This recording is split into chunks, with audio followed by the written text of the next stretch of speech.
19শে জানুয়ারি উত্তর চব্বিশ পরগনা জেলার বারাসাত কাছারি ময়দানে তৃণমূল কংগ্রেসের সর্বভারতীয় সাধারণ সম্পাদক অভিষেক বন্দ্যোপাধ্যায়ের জনসভাকে কেন্দ্র করে জোর কদমে প্রস্তুতি শুরু হয়েছে।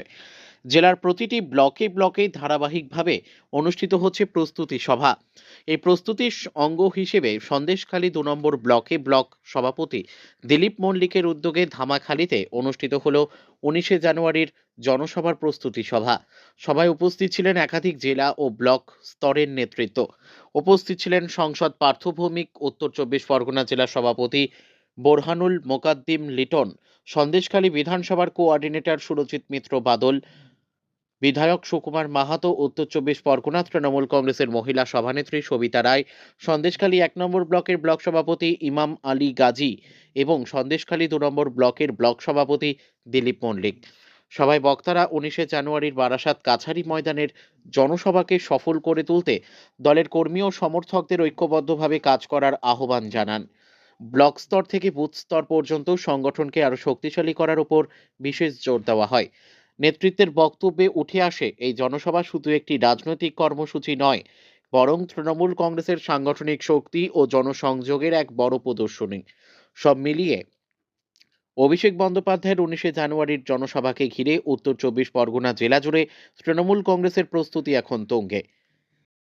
সভা না, এটা এটা আমাদের হচ্ছে সন্দেশখালী বিধানসভার প্রস্তুতি সভা এবং আমরা আশাবাদী বিগত বছরগুলোতে যেভাবে সন্দেশখালীর মানুষ প্রত্যেকটা প্রোগ্রামে অ্যাটেন্ড করে আমাদেরকে সমৃদ্ধ করেছে, দলকে সমৃদ্ধ করেছে, এবারও তার ব্যতিক্রম হবে না।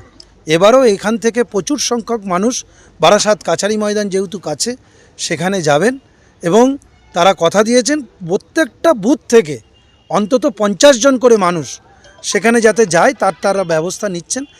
এটা আপনাদেরকে লক্ষ্য রাখতে হবে, ভাবতেও হবে। সন্দেশখালী রিমোট এরিয়া, সন্দেশখালী নদীমাতৃক এরিয়া, সেখানে এখান থেকে বারাসাত কাছারি ময়দান পর্যন্ত যেতেও তাদেরকে ভোরবেলায় বেরোতে হবে। দল পার্টি সেই দিকে নজর রাখছে, কিভাবে তাদেরকে সেই পর্যন্ত পৌঁছে নিয়ে যাওয়া যায় সেটার ক্ষেত্রে আমরাও সবাই মিলে সম্মিলিতভাবে নজর রাখছি। 26শে বিধানসভা দল যখন দায়িত্ব দেয় আমরা সেখানে দায়িত্ব নিয়ে কাজ করি।